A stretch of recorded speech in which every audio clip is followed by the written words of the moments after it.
Hello guys, what's up? Let's have the summary of movie The Hunger Games, The Ballad of Songbirds and Snakes. Develops feeling for the female District 12 tribute during the 10th Hunger Games. Please subscribe our channel and now let's have the movie review. I'm not the biggest fan of the Hunger Games franchise. I don't hate it, but I've never found anything all that likable about it.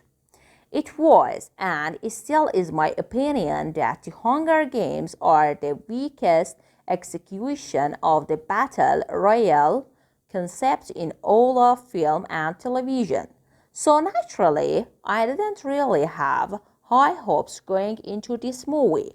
The Ballad of Songbirds and Snakes is split into 3 parts. The first, an introduction to Coriolanus Snow and his friendship with Lucy Gray. The second, the actual Hunger Games. And the third, the aftermath.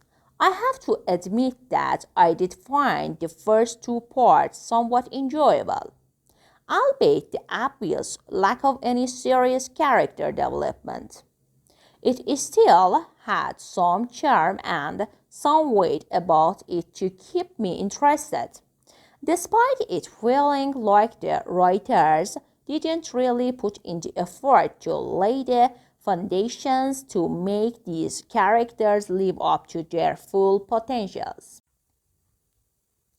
But all of that was nothing compared to how unbelievably disappointing the final part was.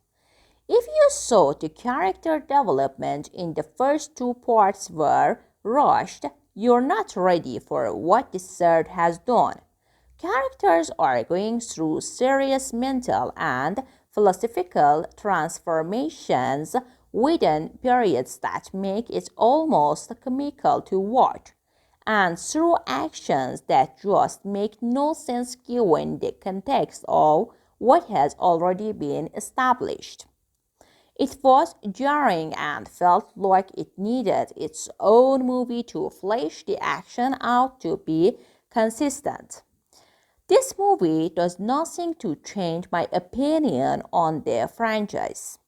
Maybe make it slightly worse, but I could ignore it on a good day. For the fans of the Hunger Games and for those who care a lot about the series, however, this movie could be a fun 150 minutes.